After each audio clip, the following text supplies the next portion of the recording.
Police are issuing a response tonight after an arrest at the straw market reportedly turned physical. Tonight in this report, hear what transpired between a vendor and a police officer, which has spurred a complaints and corruption investigation. Here's Carla Palmer. It reportedly all started here at the new straw market, downtown Nassau, in the midst of locals and tourists. And now the incident has ended up here at the Police Complaints and Corruption Unit, as police are being made to investigate one of their own. That on Wednesday, the 25th of January 2012, a report was made to the Complaints and Corruption Unit of the Royal Bahamas Police Force, reference to an alleged incident that occurred in the straw market. For now, the incident is all speculative. A female straw vendor reportedly claims that a police inspector assaulted her. Deputy Commissioner of Police Quinn McCartney and his executive team will now have the task of uncovering the truth. And I just want to take this opportunity to reassure the public that this complaint, like all other complaints made to the department, will be thoroughly investigated. Police had on record a total of 331 complaints last year, resulting in 15 officers being discharged from the force for various offenses. But equally as important is the number of unfounded accusations against officers. Of the 331 complaints, 51 were deemed unfounded, and authorities say there was insufficient evidence to proceed in 44 other matters. We're under the microscope. The public is always looking at us, and so we need to make sure that we stay within the confines of the law. So we get a number of complaints. One complaint is too many for us. But certainly I wish to put on record that a number of complaints are also unfounded. Members of the public who are embarrassed or feel aggrieved by the fact that they were arrested would come and file a complaint, and we realize that those allegations are not really substantiated and maybe malicious sometimes. And certainly the Police Act gives us authority to put those persons before the court who make malicious allegations. Police consider this incident and other reports of this nature unfortunate. Still, they're asking the public's continued support. Carla Palmer, ZNS News. There's some good news from the health sector tonight. The National Prescription Drug Plan is expanding once again. Prime Minister Hubert Ingraham told parliamentarians last evening that starting March 4th, additional ailments will be covered. They are epilepsy, benign prostate hypertrophy, sickle cell anemia, and thyroid disease. In addition to coverage for the new diseases, 2 current disease categories will be expanding. Ischemic heart disease will be expanded to include all ischemic disease, including patients who have suffered an ischemic stroke and patients with peripheral artery disease. They'll also now have access to life-saving medication to prevent future occurrences of stroke, and all patients with psychiatric diseases will have access to formulary medication under the drug plan. New medications will also be added for diabetes and high cholesterol. The program was launched in September 2010, initially providing free medication for 11 chronic diseases. To date, some 17,000 persons have benefited. House members passed 5 bills yesterday, 4 of them having to do with the payment systems in the country and 1 dealing with amendments to the Parliamentary Elections Act. Also passed were 14 resolutions. Included were resolutions dealing with new benefit regulations, from national insurance to increase fees for the Medical Council, to sell land to the College of the Bahamas for the construction of its business school and other expansion, and 1 dealing with the borrowing of $41.2 million for the Abaco Bridge and Port projects.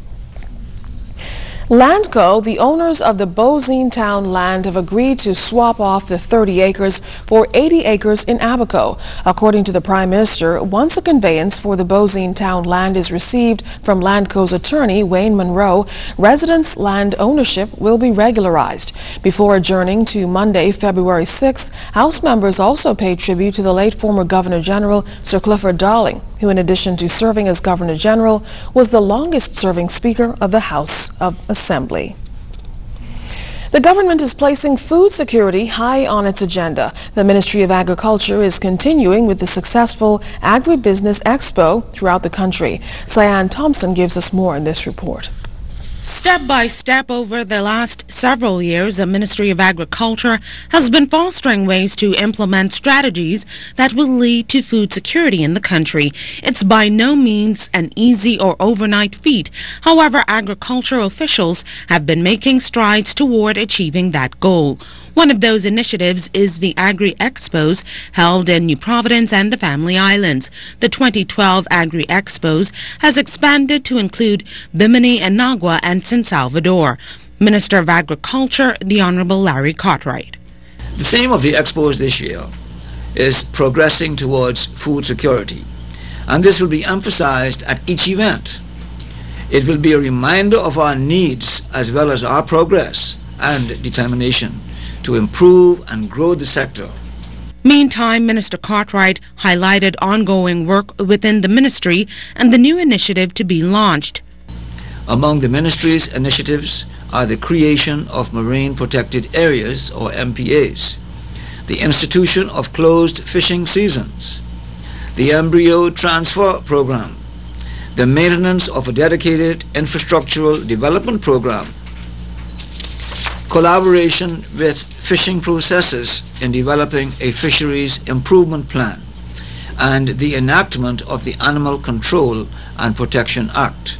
The Ministry of Agriculture has been getting international consultation on increasing the quality of food products in the country. So far, it's been beneficial. In the case of AICA, we have the presence in every country in the continent. So what we try to put together is technical assistance and information that can be useful from any of these countries. And that's something very active in our office. Every day we receive demands from producers who need information about specific topics, and immediately we get into movement to try to help them. The full slate of agribusiness expos begin March 1st and end on April 28th. Cyan Thompson, ZNS News.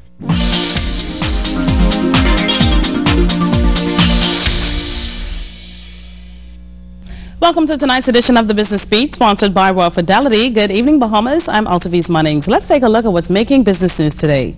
If you're a civil servant who applied for Arawak Port Development Company shares, then you'll want to hear this story. According to APD initial public offering officials, government workers will not receive priority over other applicants, and the investing public will receive their dividend at the same time and rate as the founding shareholders when the first dividend is paid at June 30th. CFAL President Anthony Ferguson told potential investors during a meeting at the CV Bethel High School this week that the APD offering is substantially oversubscribed.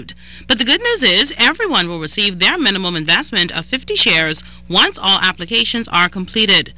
Mr. Ferguson stressed that public servants taking advantage of the government loan program must also complete and submit subscription forms to CFAL or Providence advisors before 5 p.m. on January 31st in order to be considered for shares. The government's food assistance benefit has doubled to $12,000 over the past 3 years. Social Services Deputy Director Kim Sawyer telling Rotarians of West Nassau yesterday the department spends $900,000 a month on food assistance to New Providence residents. FedEx International Priority Freight and International Economy Freight now offered in the Bahamas. It's designed to provide customers with more choices for larger shipments and to more destinations worldwide. In international business news, the pace of U.S. economic growth quickened to a 2.8% annual rate in the 3 months to December. This compares with an annual gross domestic product rate of 1.8% from the Commerce Department in the previous quarter. The figure grew at its fastest rate in 18 months. And in regional business, accountants and other business leaders in the Caribbean have a unique opportunity to enhance the long-term viability of their organizations and their own careers by participating in the International Sustainability Conference hosted by CGA Caribbean on February 10th at the Hilton Hotel in Barbados. The conference will be themed Improving the Bottom Line, Protecting the Environment, Developing People. Remember, you can send us an email or join us on www.znsbahamas.com or become our friend on ZNS's official Facebook page. And that will end tonight's edition of the Business Beat, sponsored by Royal Fidelity. Thanks so much for watching. I'm Altaviz Munnings.